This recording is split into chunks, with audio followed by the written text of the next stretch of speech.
5, 4, 3, 2, 1.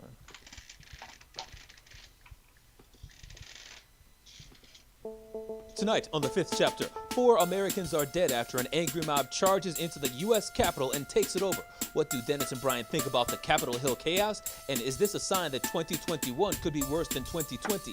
NFL wildcard weekend is almost here, and we've got 2 triple headers. So besides Washington, which home team should be the most concerned about eating an L in the first round?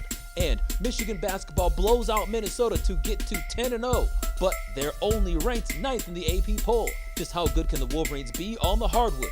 Join the conversation by commenting live on YouTube, Facebook Live, and Twitch. This is the Fifth Chapter with Dennis Fithian and Brian Chapman. He represents the mitten by way of Penn State. When Chapman gets to talking sports, but people can't wait. He represents the mitten. Be a true EMU, but cut Dennis in the fall and his veins bleeding blue. They got respect around the state when that light turns red. So don't sleep on these dudes. Just invite your friends to cut your nap short and tip your cap for and sit back for the Fifth Chapter. Brian Chapman. Dennis Fithian. When they open their mouths, they spit in the facts, bro. This ain't even optional, man. You just have to tune into YouTube to watch the broadcast or download it to your phone to peep the podcast. They mix laughter, they get after. It's all captured in the Fifth Chapter. That's right, and welcome to the Fifth Chapter. I am Brian Chapman. He is Dennis Fithian. And Dennis, we talked about this on Tuesday. Justin Fields, how far could he fall? We both thought he was going number 2, but Todd McShay has spoken, and he has Justin Fields falling past the Lions to the Patriots at 15. All right, well, I've got some money to throw out Todd McShay's the way. Fields isn't falling past 3, guaranteed. Well, the Dolphins already have Tua, so you're saying a team's going to trade up to 3 to get him? I would say that would be the case. Yep. And he also has Zach Wilson going number 2 overall to the Jets, not Justin Fields. I think that'd be a terrible move. I think that'd be a typical Jets move. But hey, Todd McShay's forgotten more football than we know. So maybe he's on to something. But it would certainly be a big... Speak for yourself. Okay. Well, he knows he's forgotten more than I'll ever know. But I'll say this. If the Lions get to 7 and Justin Fields is on the board and they pass up on him, that'd be another huge same old Lions moment. Yeah, I don't think that's going to happen. And, let's see if these other guys that are in the business of mock drafts are going to follow suit. Mm-hmm. I haven't seen any of those yet, but well, hey, I told Todd you McShay's cool on him, huh? I told you on Tuesday that USA Today also had Zach Wilson going number 2, but they had Justin Fields falling only to number 4. So yeah, it's not USA just Today McShay. Predicted the Lions to go 3-13 2 years ago. They were off by a half game. Oh yeah, forget that. Yeah. Scratch that. Yeah.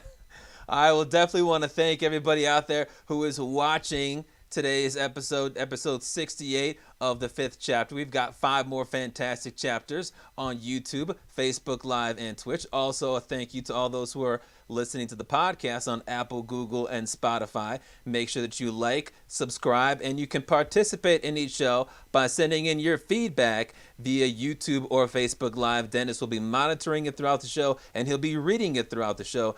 Let's take a look, though, at today's book, and we start off with we don't start off with, but in the second chapter, besides the Washington football team, which didn't even win a majority of their football games this year, with Wild Card Weekend just 2 days away, we'll tell you which home team is in the most jeopardy of going down early. In the third chapter, the Deep South Buckeyes have a Rona outbreak. The Alabama Crimson Tide could be getting another weapon on the field. We'll tell you the keys to an Ohio State win and the keys to a Bama win. Obviously, both of us rooting for a Bama win. In the fourth chapter, Michigan basketball is now 10-0. Just how good are they? And in the fifth chapter, we've got the major wager. But Dennis, we have to start off with the first chapter, and it's not an exciting or fun chapter. It has to do with what everybody was watching yesterday, and I'll tell you this: after our show on Tuesday, there was there was basketball to watch, there was Georgia election coverage to watch, and I told myself, look, I'm not going to watch any news until Thursday because I knew that on Wednesday they were going to be counting the electors, and there was a lot of talk about some stupid stuff that could potentially happen in D.C. So I woke up on Wednesday and I did a workout, and then I turned on the radio at about 4:30. Once my workout ended, I was cooling down, and I hear them talking about riots and protesters storming the Capitol. And then all of a sudden, there went my pledge to not watch any news until Thursday. But the reason that I had to turn on the news was because here's some of what I saw, courtesy of ABC News. Rioters quickly overwhelming police and overtaking the hallowed halls. Some in tactical gear, others waving Confederate flags, battering the door to the House floor. They broke the glass. Some members whisked away, while others sheltered in the chamber, diving under desks, instructed to have their gas masks at the ready as the chaplain prayed over them.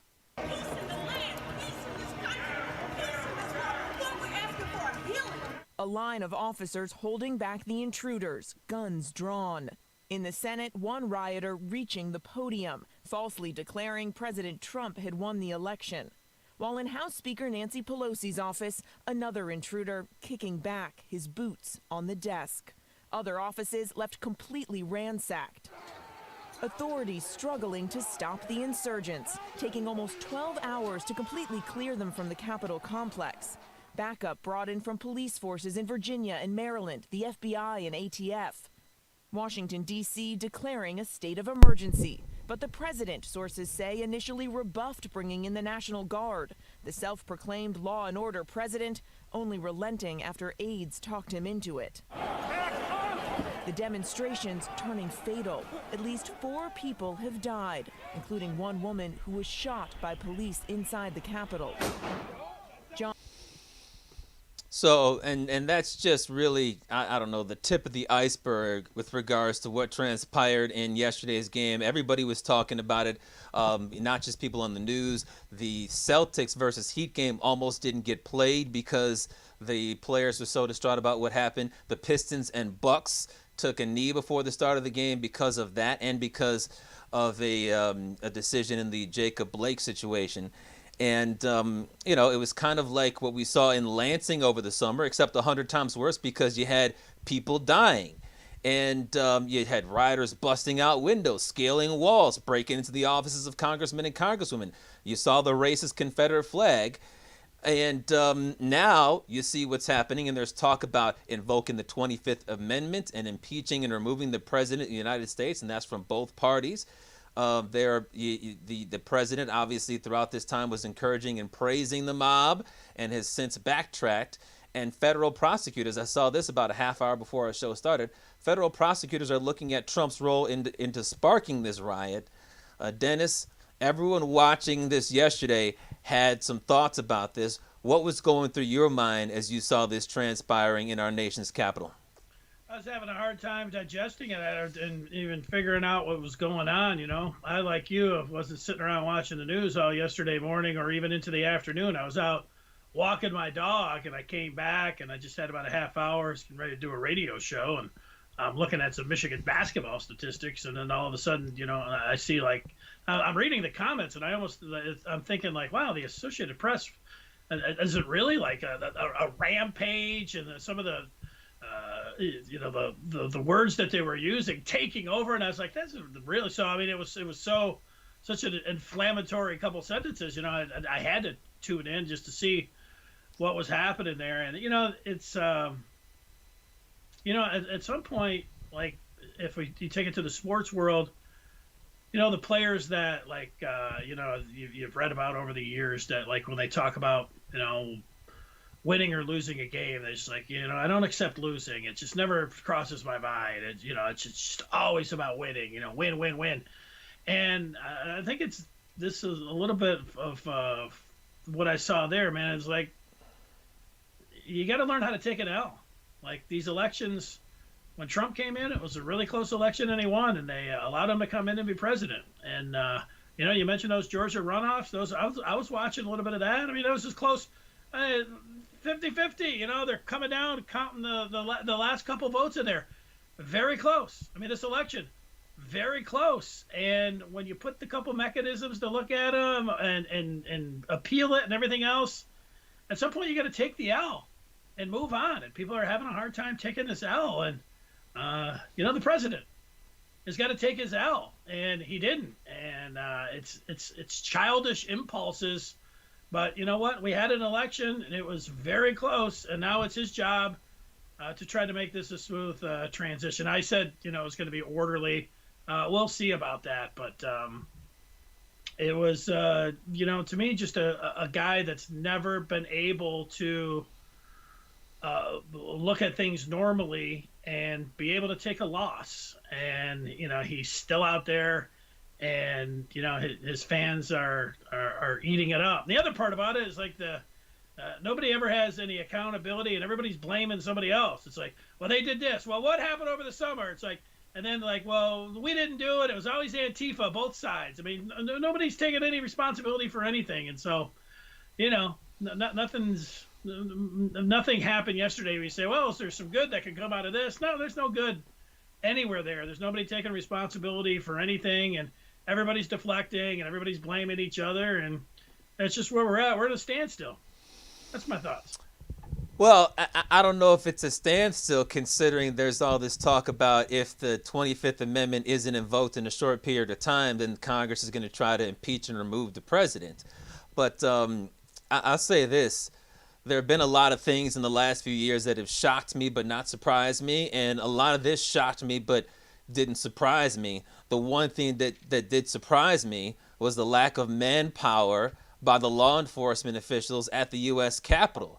I mean, we saw that they were able to charge into the state capitol in Lansing, but, that's just little old Michigan. A lot of people consider it flyover country, and the president and senators from all 50 states aren't there trying to,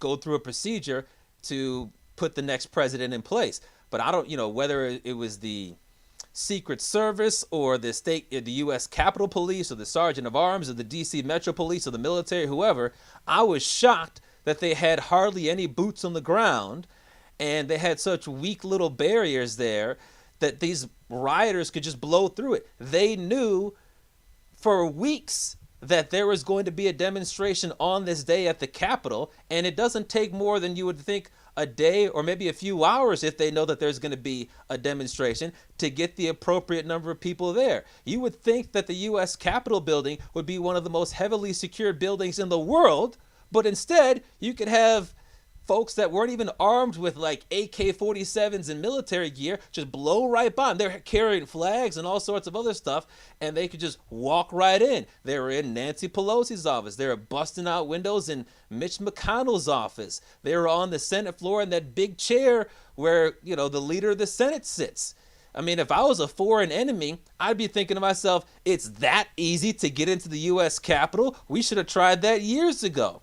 And then on top of that, it took hours for reinforcements to get to the from the Capitol Police and the National Guard to arrive. How is it possible? Like, you would think that once they get to the steps with tens of thousands of people there, that everybody from every law enforcement agency would be coming in. And it took, you saw this stuff for hours, and then you see 6:30, 7 o'clock, folks start rolling in. It was stunning to see that they were just playing Detroit Lions style defense of the U.S. Capitol. And the other thing I'll say about this is, you talked about comparing it to the summer and both sides, things like that.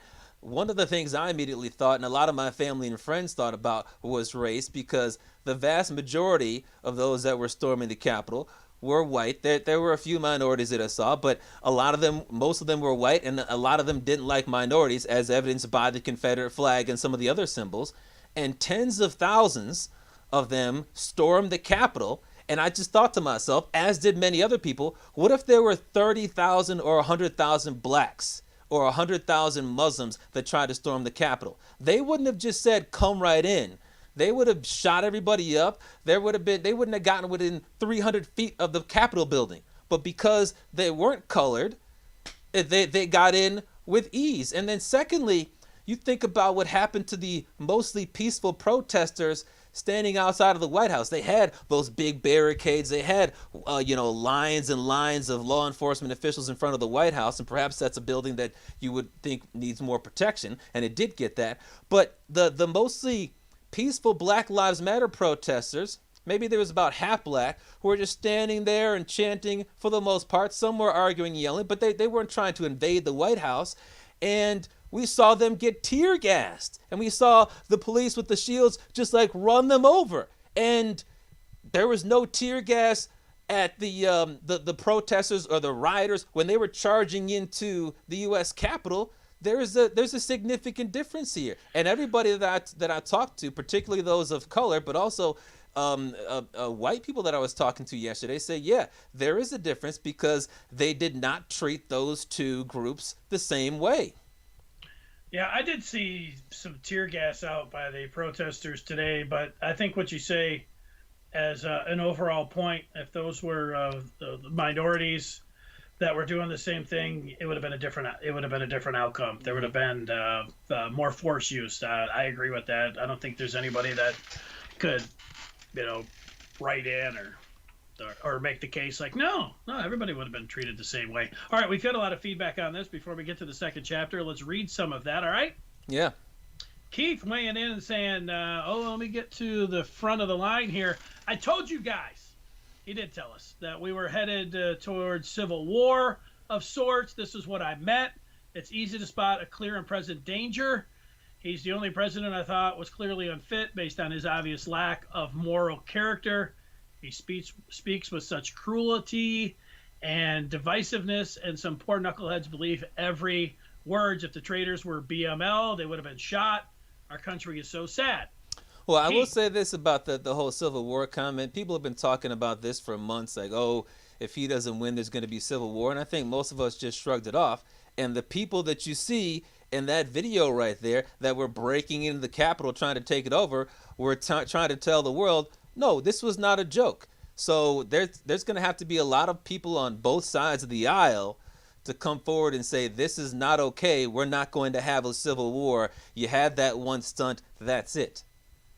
And here we go. Intern Brian. Yeah, we've got an intern now in the fifth chapter. Brian Jelinek. Welcome him in. He's hanging out on the YouTube chat right now.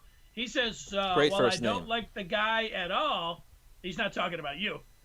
He says, or me, is it worth it to invoke the 25th Amendment? We have 13 days until he's gone. Greg says, hey, guys, I've been working late. I've been too busy figuring out what the Lions are going to do here in the off season. Just kidding. And it took minutes for Trump to say something after an hour of this that was going on. Yeah. This is a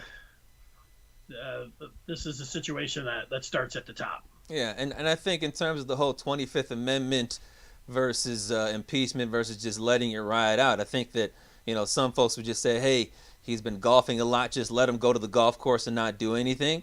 But, folks were saying, once the election happened, oh, it's only a couple of months, how much more damage could be done? There's 13 more days left, and they finally ratified everything. And there are a lot of people out there, as evidenced by that picture and the videos that we showed, that are not going to be satisfied. They've been told that the election was stolen from them for weeks and months. And so I think a lot of them are not going to just sit by and say, yes, things are fine. So if he is going to incite more of this, then perhaps there's that reason. And y'all have already seen social media companies, YouTube, Facebook, and Twitter, take away his privilege to use social media right now because they're concerned about inciting more violence.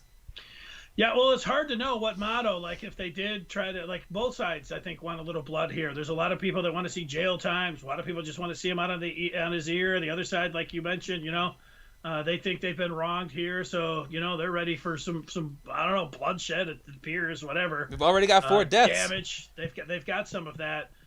Figuring out, what's going to be the least likely scenario for combustibility, that's hard to know.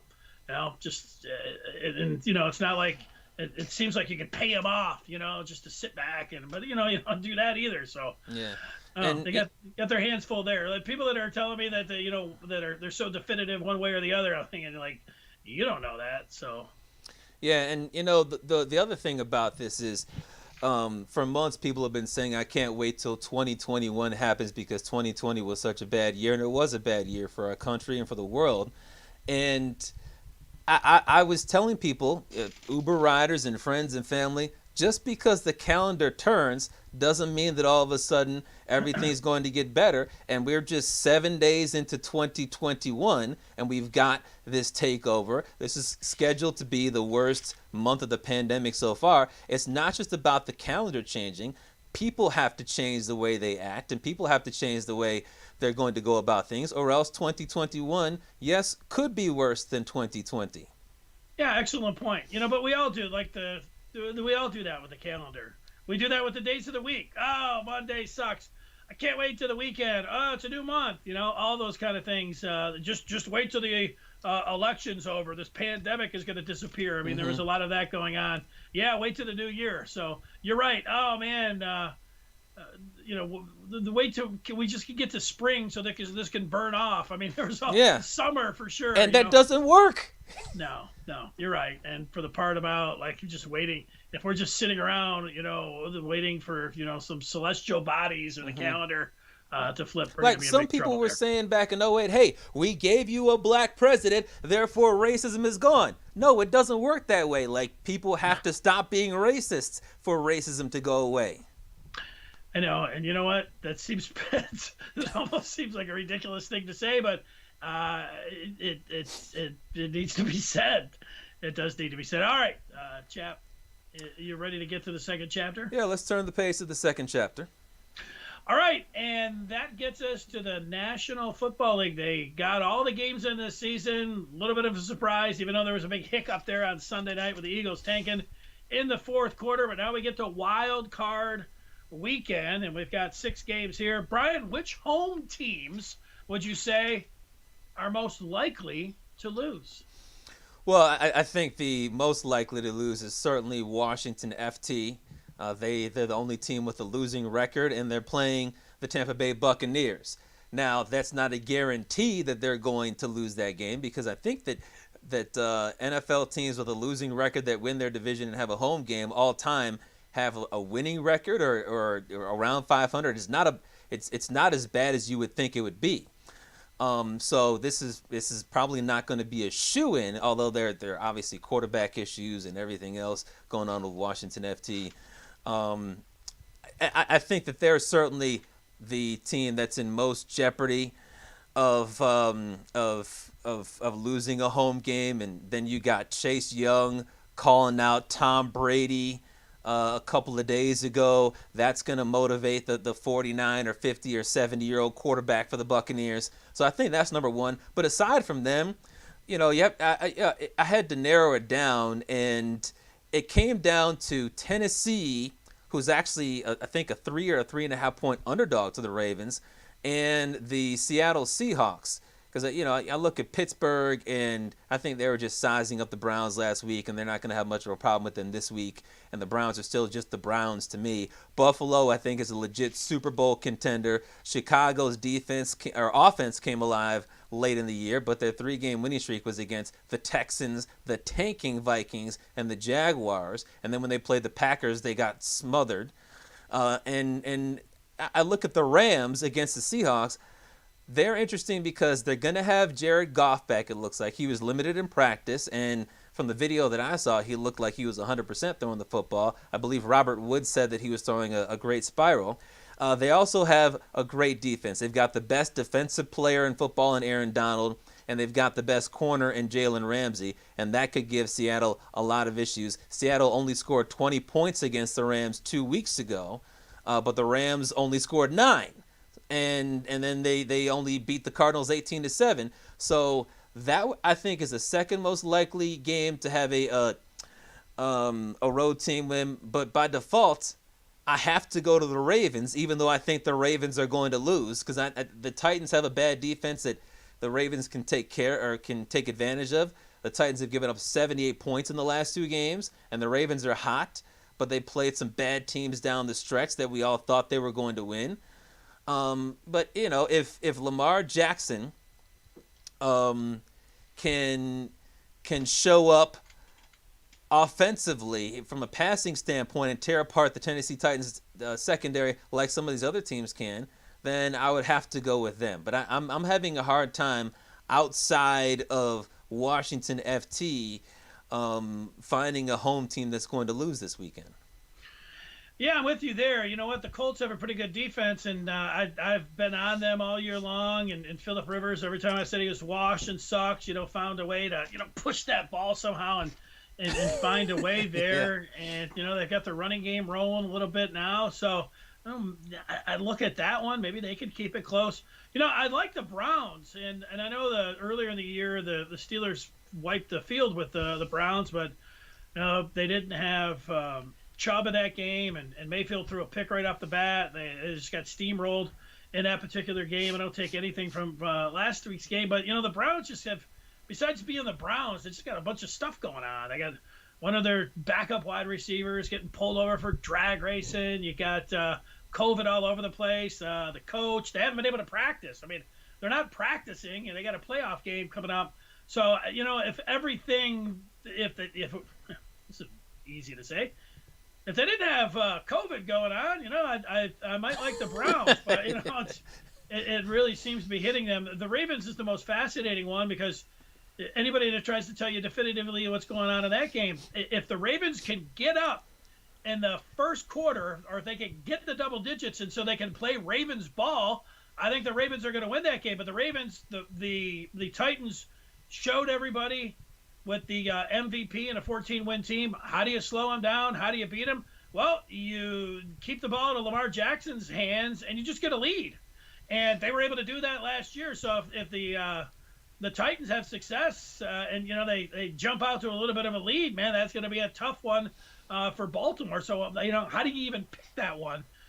Thinking, well, Lamar, the motivation for Lamar because he's 0-2 in the playoffs, this time he's just, he learned from last year. And I tend to, buy that part there. I think that, he learned a lot from last year, and I would go with the Ravens, but I hate giving up 3.5 points. I'm not worried about the road here, although I saw some Bills fans over there. I think they're going to let 6,000 of them in, but yeah, they're going to be jumping off tables and smashing things out in the parking lot. I don't know how many of those guys are going to be wasted in there. 6,000 might sound like 60,000.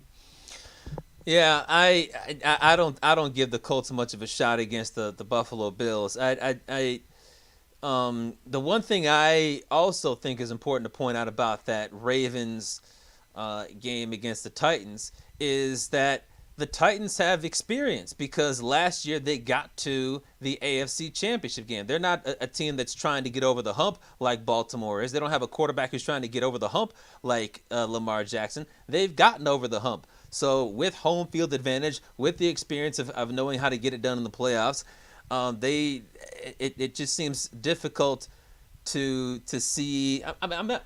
Let me take that back. It's not difficult to see the path. I just can't pick Baltimore to beat Tennessee. The one thing that is fascinating, I was watching SportsCenter just before we got on the air, and they said that in the last 2 seasons, home teams are 11-9 in the playoffs. So that would say, that's pretty much 50-50. So if you're looking at this year having 6 wild card games, you're looking at 2, maybe 3 road teams getting a victory. So I can see obviously Tampa. I could see Baltimore. I mentioned the Rams could. I don't see Pittsburgh having much of a chance to lose. I don't see Buffalo. The one other team I was looking at was maybe Chicago against New Orleans because Chicago had that winning streak. But Chicago is playing some bad teams down the stretch, and New Orleans after Drew Brees came back, they weren't playing competitive football games. They were blowing out their competition as well. So there is the potential for upsets. It's not college football. We're not going to have a couple of we're not going to have 6 playoff games where there's double digits separating the 2 teams. But it's hard for me to find 2, much less 3 games where home teams are going to lose when you see what's happened over the last 2 playoffs. Yeah, remember we got instead of the regular 6, now we've got 7 teams in there, and so yeah, even in years past, you'd look at that like 6th entry, and you're like, man, that team's you're putting that team out there on the field, and this year we're extending that, and so maybe you could see some blowouts here, but I tend to think like these numbers look a little bit inflated to me. Talking about the betting lines, I would be inclined if I was going to bet the board just to take all the dogs. Wild card weekend, start barking, but I'm not inclined to do that because I don't just like throwing it out, all that way. And I already bet the Seahawks because I don't believe in the Rams in that quarterback position, and with what they have going on. So I'm already taking a favorite. And guess what? No, I'm taking a dog coming up a little bit later on for a little tease and major wager in the 5th chapter. Ooh.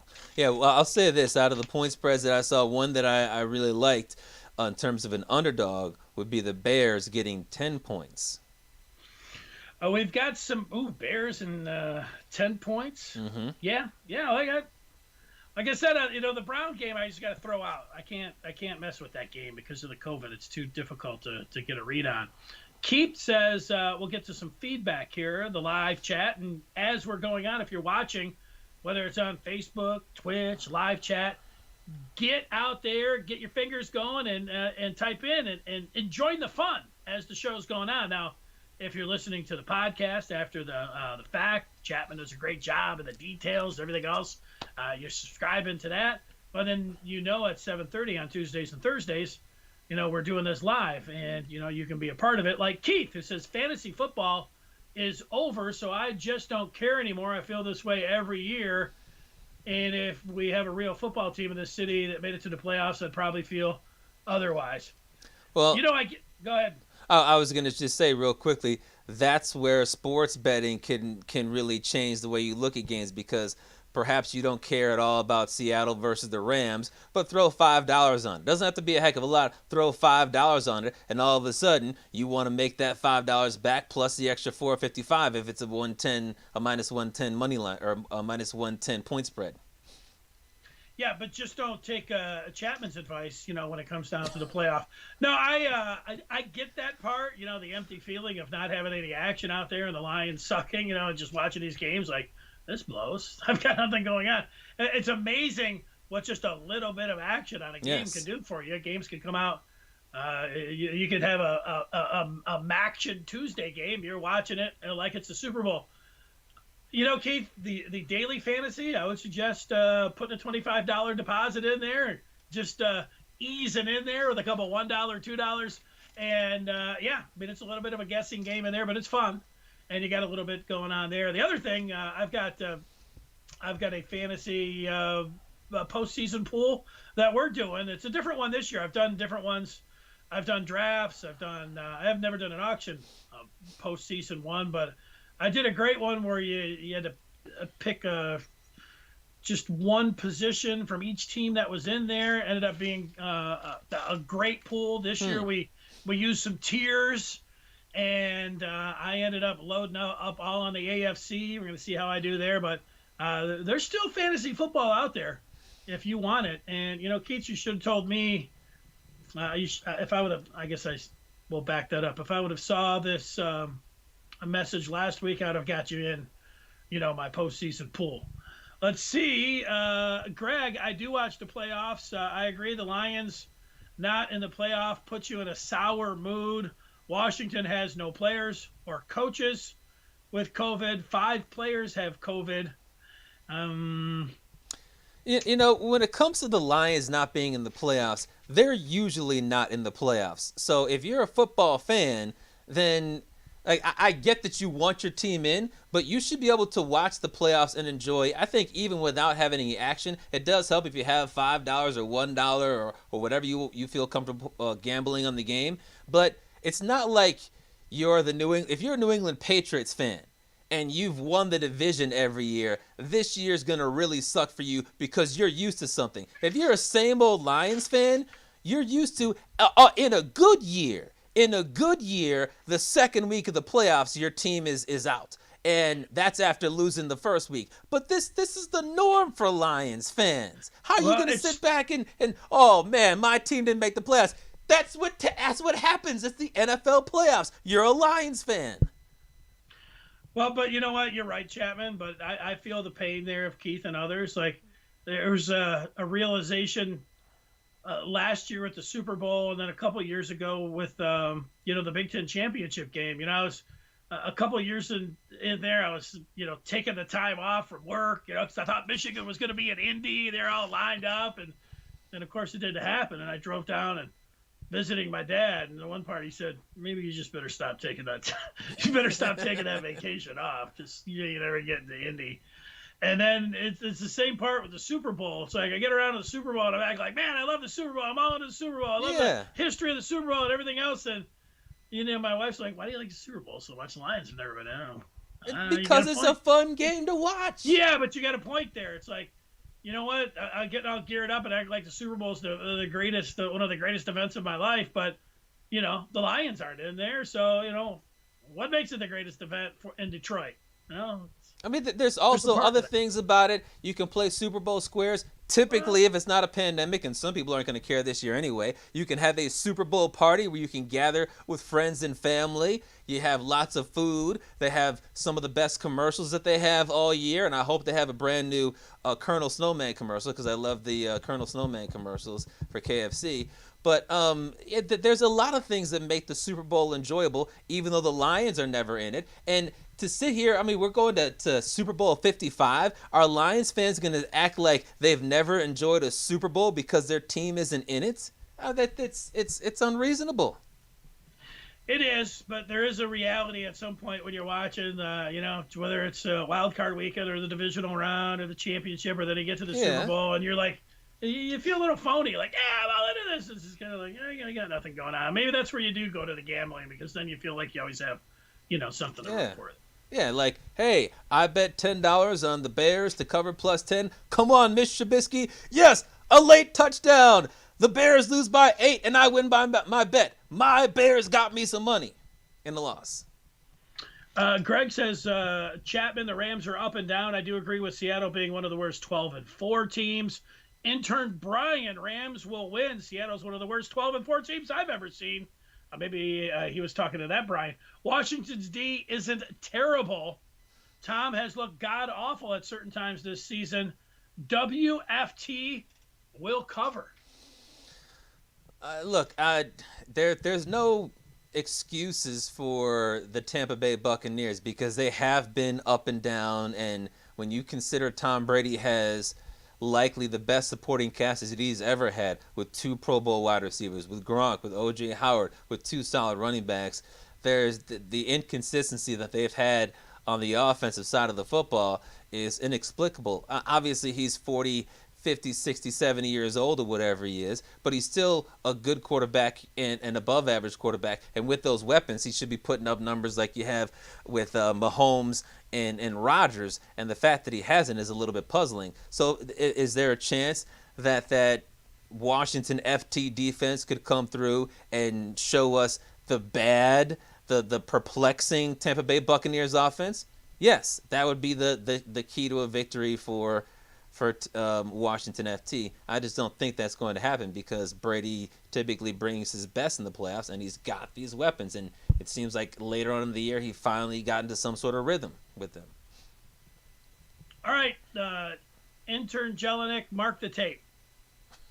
Here's what's going to happen wild card weekend. Take all of the underdogs and the points, and yet all of those teams are going to lose the game, but they're all going to win with the point spread. I like the Colts and the 6.5, but I like the Bills. I'm going to go against my Tuesday pick. You can always do that, tear up the ticket and come back. I wouldn't advise doing that, but I'm going to do it. I think that the Seahawks are going to win, but I think the Rams are going to cover. Same thing with WFT. It'll be the Bucks, but I'll take that 10. I'll take the 3.5, but give me the Ravens. I like the Saints to win, but I like the Bears and that double-digit fat 10 points. And the Browns, even though with COVID and everything running all around, they're going to lose, but they're going to keep it close. Steelers will advance. I don't think that's ever happened. We've never had this many wild card games anyways. But you know what? You need crazy things to happen. Or, let me take that back. It's a crazy year. I think crazy things 7 days in. There you go. There's your winners for wild card weekend. All the dogs, they'll be barking this weekend. Yeah, real quickly, I'll go with Buffalo to win and cover 6.5. Rams 3.5. I'm gonna go with the Seahawks to win, but the Rams to cover. Tampa Bay, I'll get them to win and cover. Titans they're gonna win straight up. The Bears are going to lose but cover 10, and I'll go with the Pittsburgh Steelers to win and cover the 6 points. Let's turn the page to the third chapter. And in the third chapter, that takes us to more playoff football, because we've actually got 7 playoff games in the next, 4 or 5 days.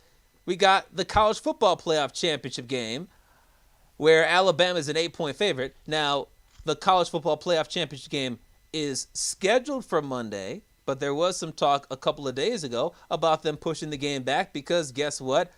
A coronavirus outbreak for the third or fourth time this year on the college football, the Ohio State football team.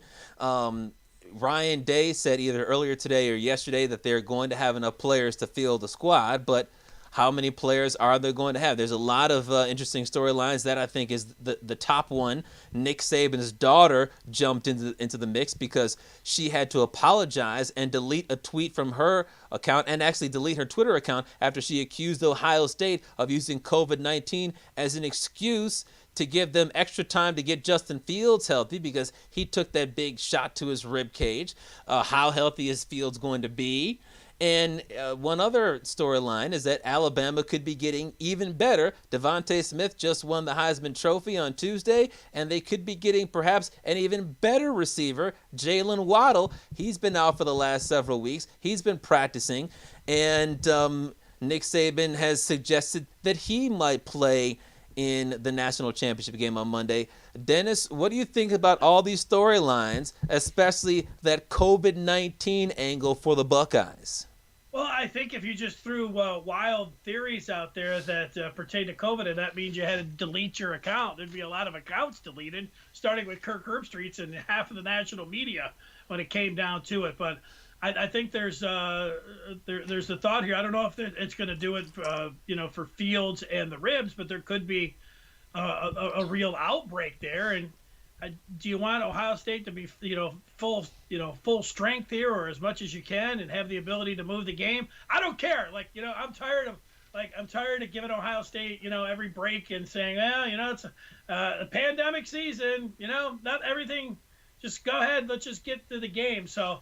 No, I hope they have to go out there and just field half the team, and I don't care about Fields' ribs or anything else. So, from that standpoint, I do. It feels like Ohio State. Remember Ohio State way back into the summer, they weren't following the protocols of the NCAA. They're out there using tackling dummies. They had their coach in close proximity of the linebackers. That's when Harbaugh said, you guys are, breaking protocol. That's when Day fired back. We're going to throw 100 on you. So, they haven't taken this seriously the whole time. So, and they've been getting breaks all along through COVID. They only had to play a handful of games and, all of those different things that go into it. And it would be just like the Buckeyes now to use the pandemic to, get some rest.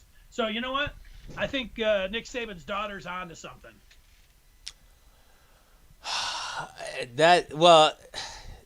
So you think that they might actually try to push this game back to give Fields an extra week to get healthy, and seeing if they can get more players back too. Anything they can. Look, if you can use, they don't put their numbers out there. If you can use COVID, whether you say, boy, you know what, that's not very ethical. I don't think the Ohio State's looking at the ethics or games, at all. They're thinking about, what can we do to put the best team on the field? And it might be trying to get an extension of the game. So I think that's a real possibility. And I wouldn't put it past Ohio State, who has already shown a willingness to laugh at the numbers, laugh at teams, laugh at the NCAA, and go against the protocols. So, I think that they would slip in there. If it's an advantage for them, I think they'll do it. And it would be quite hypocritical of them to do so, given how badly they said they wanted to play Michigan. And hey, look, we were down 23 players and we still beat the snot out of Michigan State. But one thing we have seen, as you alluded to, is that the Big Ten in particular likes to bend over backwards to help out the Deep South Buckeyes. So one thing that I think you could see happen, now that you brought it up, is maybe the Big Ten doctors come in and they look around and they say, oh, this outbreak is just so big and so wild, they can't possibly field the team. We won't allow them to play on Monday. They're going to need at least 7 more days. Wink, wink, wink. And then I think they'll be good to go. And then it'll all be just because they want to get Justin Fields some extra time and because they want to make sure, as opposed to being down 10 players, they're down like 2 walk-on guys without scholarships for the Alabama game. Well, this is what happened when you don't have to reveal all the numbers. Dabo Swinney, he accused Florida State of ducking them and using COVID.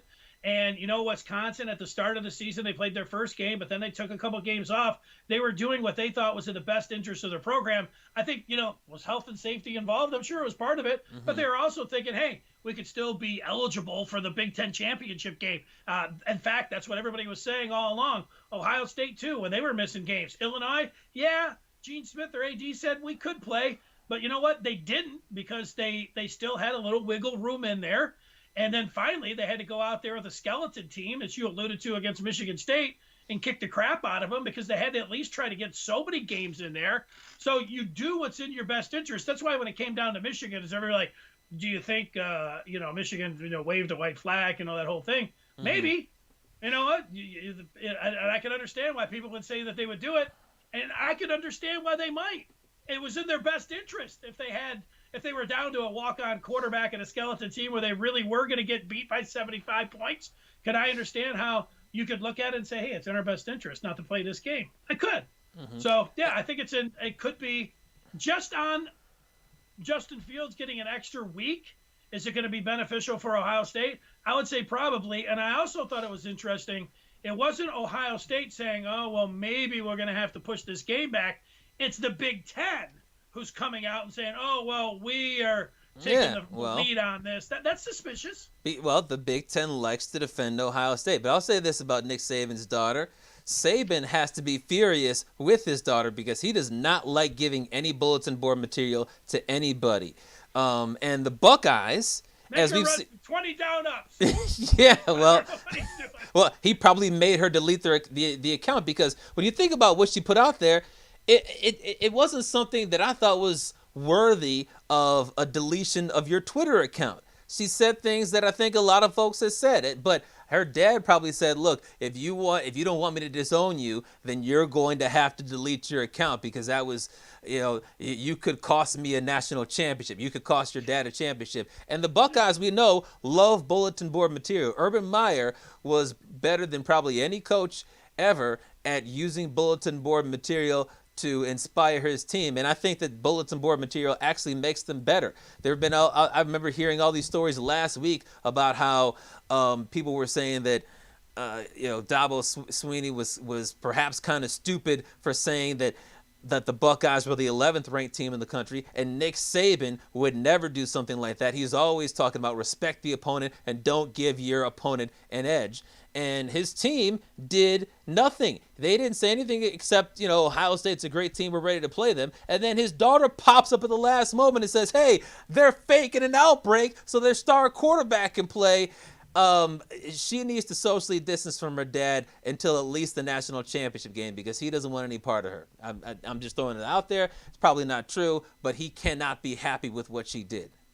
Yeah, she's probably locked in the basement. Not only has her Twitter account deleted, but she's probably, locked in there and her phone's been taken away. I don't know how old she is, but considering how he treated Maria Taylor, when Maria Taylor was like, hey, what quarter? Stop asking! I'm not going! It's like, whoa. Yeah. Whoa. Chill out, Nick. Well, you know what? For Nick Saban's daughter's sake, I hope the Tide roll.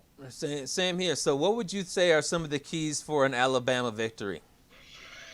Well, Alabama, their offense is so good. It feels like the first team to, 45 points is going to win this game. So you just got to, instead of, thinking about locking down Ohio State and keeping them under 20 or keeping them under 30, it's really going to, to me, come down to just on that side of the ball, can you get one key stop or can you get one key turnover? Because I think that's all you need in the fourth quarter. Give that offense a chance to go out there and either put that one score ahead or go two scores ahead. Just get that one stop, that one turnover in the fourth quarter. To me, I would think that's the key on both sides on defense, because these offenses, I don't think either team's stopping one another. Yeah, although Ohio State's defense looked a heck of a lot better than it has I'll say that over the last couple of games, Ohio State's defense has looked better than Alabama's. Obviously, Alabama's defense looked very good against Notre Dame, but they looked terrible against Florida. And in their championship game, Ohio State only gave up 10 points. Was it to Northwestern, a bunch of nerds? Yes, but the thing about Ohio State is that sometimes in these playoffs, they just show a part of themselves that they haven't shown the entirety of the season, because they didn't look this good at any point during the handful of games that they played in the regular season and in the Big Ten championship game. But I would say for Alabama, their keys to a victory would be they've got to guard the deep ball and keep safeties back, because Justin Fields throws that deep ball. He loves to air it out to Chris Olave, and oftentimes Olave is back there one-on-one. You cannot allow him to have the chance to burn your secondary. And I would also say for Alabama, you've got to wrap up Justin Fields. And this has been the case for like every Ohio State quarterback for the last 7, 8, 9 years. You can't just hit these Buckeye quarterbacks that are mobile. You have to wrap them up and take them down, because we've seen, I'm sure that you've seen as a Michigan fan, I've seen as a Penn State fan, our defensive linemen get in there and they get around, whether it's Fields or Baird or whomever, and, oh yeah, we got him. Oh no, he broke away. And then he's running down the field for 30 yards. So they have to wrap him up. What would you say some keys for what we don't want to happen, an Ohio State victory would be? Yeah, well, I think for Ohio State, it's going to be the same thing on that defensive side of the ball. Just get them off the field once or twice and allow Fields to get out there. They have the kind of firepower that can stay with Alabama. There was only one other team, Clemson, which Ohio State just handled. Florida was able to do it, like you mentioned. So we have seen if you have a high octane offense, you can go out there and you can put up points on that Bama team. So you got to continue to do that. I would say when you get to big games, you say a lot of the things that you hear a lot of time that you don't like to hear because they sound cliche, but things like not turning the ball over, making sure you get touchdowns instead of field goals, being able to mix that pass with the run can really help you out and can protect you more than anything else. And the way Trey Sermon's been going in these back-to-back games, Najee Harris is a great college running back. I mean, he is as good as I've ever seen. But, Sermon's been that way the last two games. And that's the one thing about Ohio State here. You could make a case that they're peaking the right time. I'm a little bit suspicious, though, that it was their whole off season after they got beat last year, and it was a tough call. Olave went the wrong way against Clemson. I'm sure you saw it, where Fields was in the weight room, and in the back they had the Clemson score up there. They were so geared in at getting revenge. It was all about Clemson. Young guys, and they're always about Michigan. Michigan's never sneaking up on Ohio State. Can you just now, with your whole off season and the focus on, hey, this is the mountain we're going to climb? Well, they've done it. Can they do it again? I mean, that's the part. I don't think so. I don't think they can. Yeah, I would say for Ohio State, the first key is hope that Jalen Waddle doesn't play, because you're going to have your hands full enough with the Devontae Smith playing. But number two is, surprise everybody with your best game once again, because I thought, and a lot of people thought, that Clemson was going to crush Ohio State. They played a weak Big Ten schedule, weren't even playing the best teams in the Big Ten, and they didn't look all that great against the Big Ten schedule. They only beat the Northwestern Nerds by 12 points, and Clemson was Clemson. They, in their ACC championship game, they annihilated Notre Dame. And so there was no reason to suggest that Ohio State would even be competitive in my book.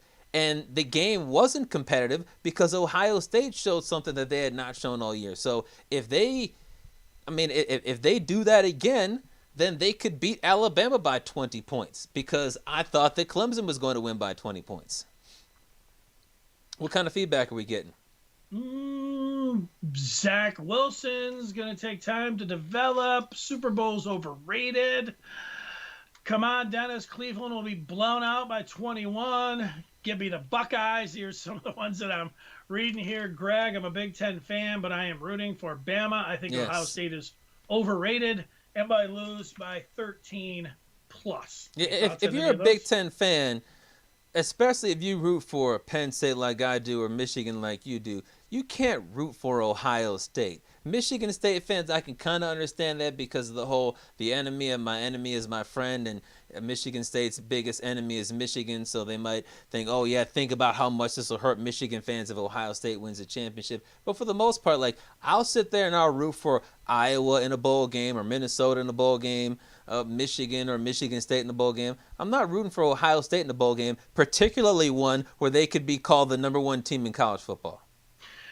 Yeah, I've been down this road a million times, and most of the time it comes down where you really do realize that if you're in a regular college football season and it's in the non-conference and Ohio State's playing Oklahoma, that it's in the Big Ten, certainly in Michigan or Michigan State's best interest because they're going to play Ohio State, is actually having Ohio State beat that team. It helps the Big Ten out. It helps you out. Then if you are going to beat Ohio State and, if you're thinking about getting into the college football playoff, but every time, even though you know that, you sit down and watch the game and you don't root for Ohio State. There was one instance the first year of the college football playoff when Ohio State beat Oregon. Going into that game, I said, look, if I could just pick it, I would have Ohio State win the game. I thought that the SEC and the Big Ten had such a drought and the SEC had been so dominant, and Florida State slipped in there once, but, it was such a domination by the SEC. I thought just for Ohio State, for league's sake, that and for recruiting, even though it was specifically Ohio State, I thought you could still say, hey, at least we're getting to the national championship game, even if the recruit said, that's Ohio State.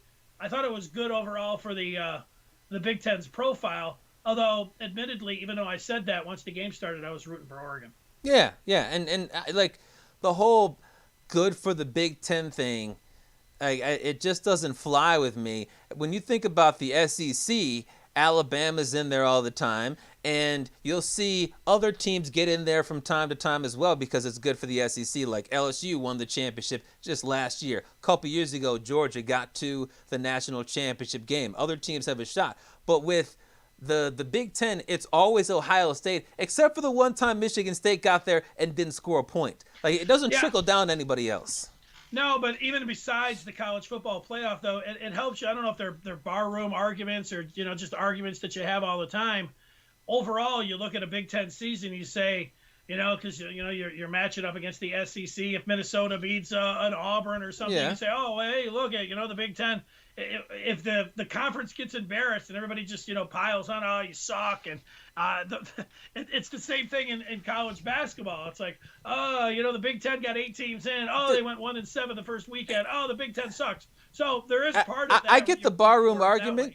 I get the barroom argument thing, but the problem is that I don't take any pride when a Big Ten team wins and it happens to be Ohio State. Any other team, and I'll say, hey, you know what? Look at what Nebraska did. Look at what Illinois did. Look at what Rutgers and Maryland did, even though they shouldn't be in the conference. But I don't puff my chest out and say, our Big Ten Buckeyes got a national championship. That just doesn't compute with me. I would never sit there and brag about the Big Ten because of what Ohio State did, because I hate them so much. Which in turn, you're kind of giving them some respect. All right. You ready to turn the page? Yeah, let's get to the 4th chapter. That gets us to basketball. Yes, it does. Michigan basketball. They went out and won a game last night.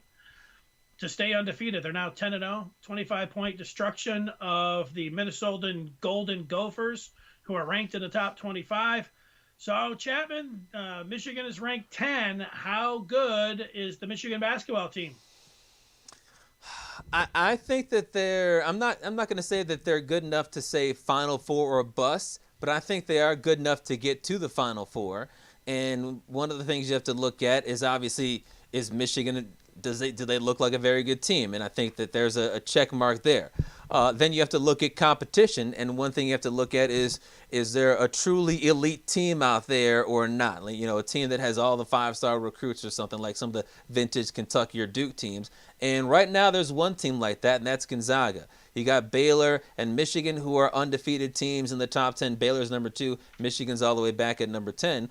But I don't think that Michigan or Baylor are on Gonzaga's level.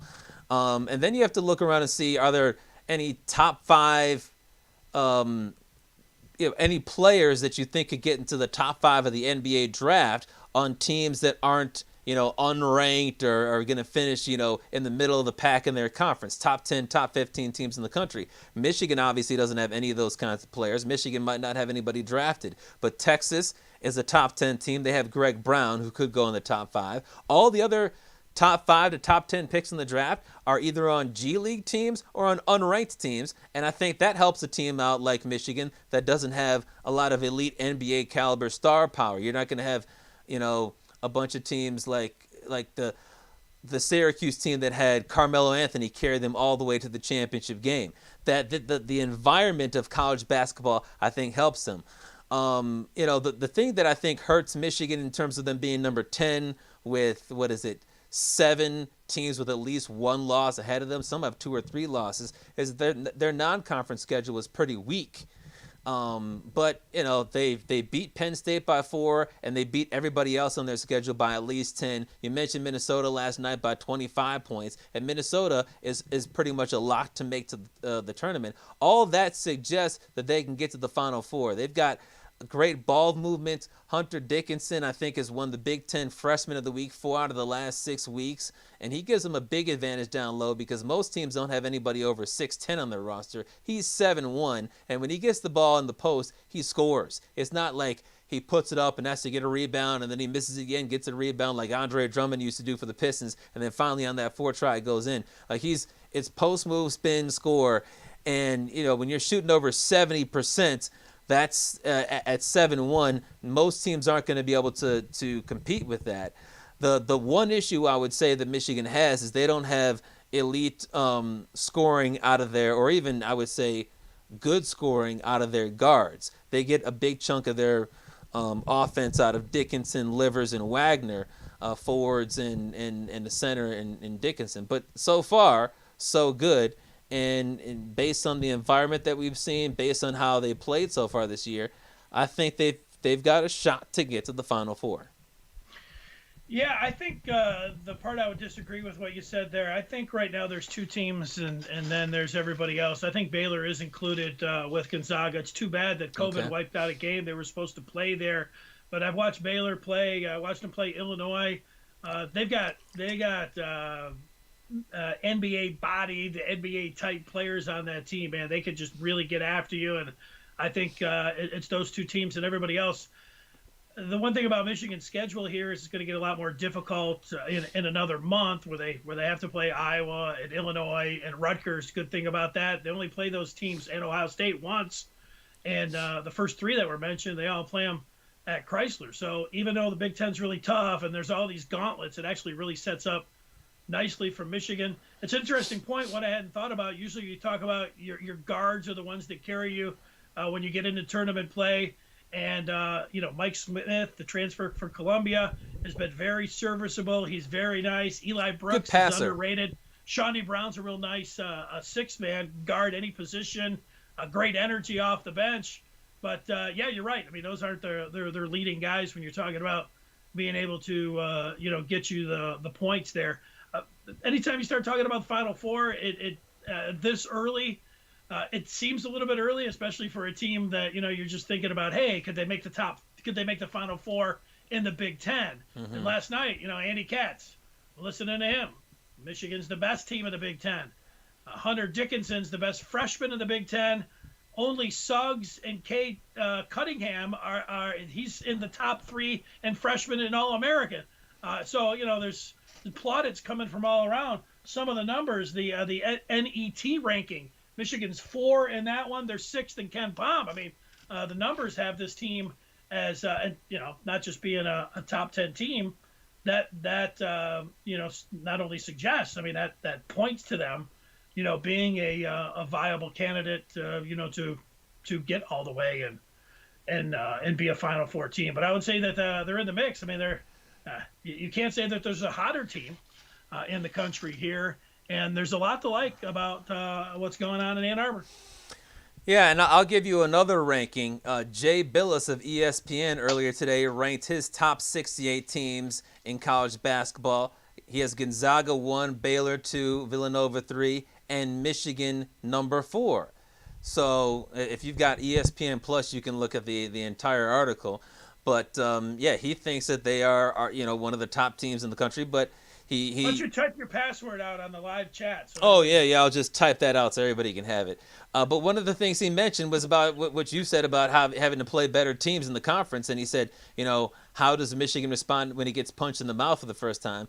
If you look at the rest of his rankings, he's got Illinois right behind them at 5, Iowa 7, Wisconsin 9, Rutgers 10, Minnesota 18, Michigan State 19, Ohio State 20, Indiana 24, Northwestern, who they've already beaten, 32, Purdue 34, and Maryland 42. So 12 out of 14 teams are in the top 42. You could see like 10 teams in the tournament based on what he's saying, based on his rankings. So Michigan at some point is going to get popped in the mouth, and perhaps it's because they have an off night. Perhaps it's because Hunter Dickinson and Eli Brooks go down with COVID and have to miss a week or two or something like that. How are they going to respond when something like that happens? Luckily, there haven't been any outbreaks for Michigan. I don't think there have been any outbreaks for any Big Ten teams in the conference portion of the season.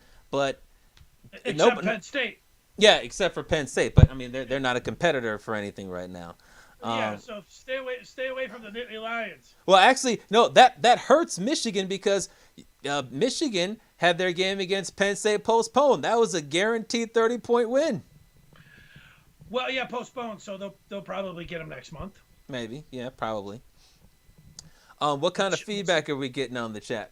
On basketball, none. Just football. Sad to say. Uh-oh. I don't know. I'm checking. Paul's talking about college hockey. Well, I mean, the one thing that the two of us know is that the state of Michigan, when it comes to college basketball, is not Indiana. It's not North Carolina. It's just not a college basketball state. As much as a lot of us want it to be more of a college basketball state, it just isn't. No, sometimes I feel like we're just a small club of about 10 or 20. We just all talk about it. And, even when they're undefeated, even when Michigan State's top 5 to start the year, that's just the way it is. Well, you know what? For the longest time, it was just like it does. People love football. I mean, football is not just it's an addiction. People love the game. They love college. So they love the pro game. And it's just like consumed. It's just way up here, and all the other sports, are really down here. But you'd say everybody loves a winner, and Spartan fans all the time. They love Spartan basketball. They love Tom Izzo and what he's been doing for 25 years. And when John Beilein was in there and he was looking Tom Izzo eye to eye, some of those seasons they were going back and forth. Beilein said it. He's like, you know what? I don't know why Michigan and Michigan State can't be like Duke and North Carolina. People are like, it's the fan base. Oh yeah, you looked over the last 10 years. And it was like, hey, you could make a case. Now they weren't getting those championships, and that always is a big thing. Well, they got Final Four appearances. That's true, but they don't have the championship ring, just the one back in 2000. So Final Fours, it takes so long. I mean, look at how Michigan football and Notre Dame to some extent, but Michigan, how much interest still there is in Michigan football, and it's been since 2004 since they won a Big Ten championship, and all those years, like with Michigan State, they started turning the tables, and they kept saying, we want our respect, we're taking our respect, And still nationally, people looked at Michigan State football like, yeah, Michigan State, you know, that kind of thing. It just takes a hell of a long time to change people's perceptions. All right, let's get to the major wager. Yep. That's the fifth chapter. That's in the fifth chapter. I'll remind everybody what you picked on Tuesday and what you're thinking about for tonight and or this weekend. Well, something occurred for the first time ever in the fifth chapter. I'm flipping my pick from Tuesday. I am taking, I'm taking all of the underdogs. I'm betting all the dogs. They're going to be barking this weekend. I'm taking all of the points, and yet I think all of the favorites are going to win the games. So take the money line or take the points. There you go. All right, well, on Tuesday, I picked the Jazz to win and cover by 4 against the Nets, and the Jazz got blown out, so that was a terrible pick. While we were making our picks in the second chapter, I said that I thought the Titans were going to win. They're a home underdog. The money line is plus 155. That doesn't make sense to me. I get the Titans' defense has not been good lately, but plus 155 to a home underdog, a team that won a couple of playoff games last year, I'm taking that plus 155, and I'm taking the Titans to win and move on.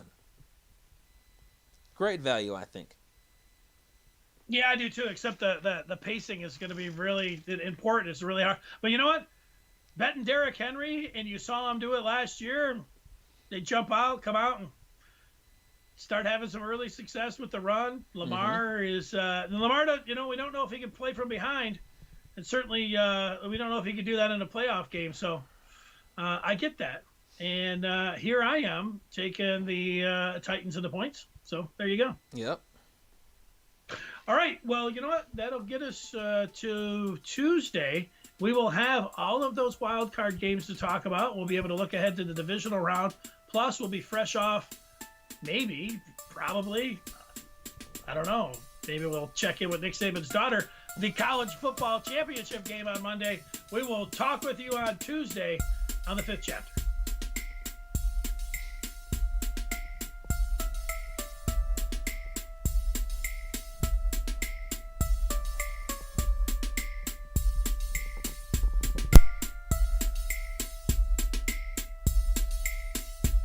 He represents the mitten by way of Penn State. When Chapman gets to talking sports, but people can't wait. He represents the mitten. Be a true EMU, but cut Dennis in the fall, and his veins bleeding blue. They got respect around the state. When that light turns red, so don't sleep on these dudes. Just invite your friends to cut your nap short and tip your cap for and sit back for the fifth chapter.